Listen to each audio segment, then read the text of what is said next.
Joining us now is GB News Home and Security Editor Mark White. Good to see you, Mark. And should we start with Paris yesterday? Because Sir Keir Starmer would have been hoping to demonstrate a united front with Europe. It was anything but, really, with Olaf Scholz walking out early. Listen, there's no way to sugarcoat this. This is deeply embarrassing for Sir Keir Starmer, who just a day earlier, of course, wrote and had various newspapers talking about his bold peace plan to put UK forces effectively into a very troubled, very dangerous area as part of any peace plan that would hopefully eventually be hatched out between the US, Russia and Ukraine. But he got short shrift, really, at that summit, with Germany and Poland saying absolutely not. This is premature and inappropriate to be talking about this.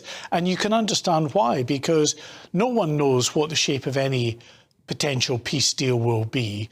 But regardless of that, actually to commit troops to such a volatile area, this isn't like, the DMZ in Korea, which is, bad enough in terms of the border, the requirements of 25 permanent US personnel along that stretch between South Korea and North Korea.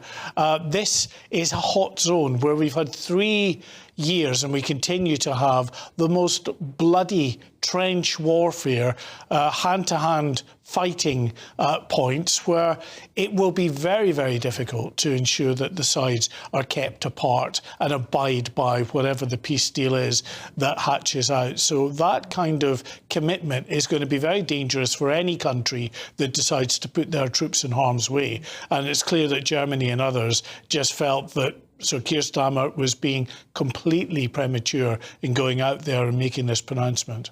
And all eyes on Riyadh today for those talks between Russia and the US. What are we expecting to come out there? Well, the US are saying, look, these are not peace negotiations. These are preliminary talks to speak to a country which has not been engaged with in any meaningful way since the invasion in February of 2022.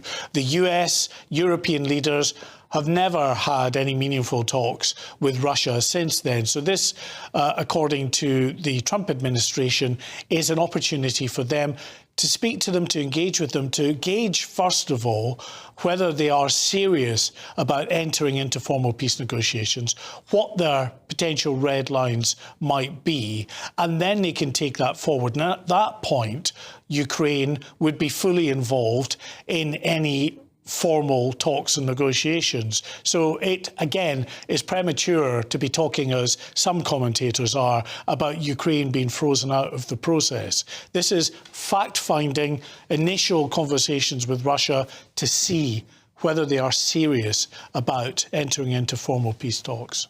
OK, Mark White, good to see you. Thank you.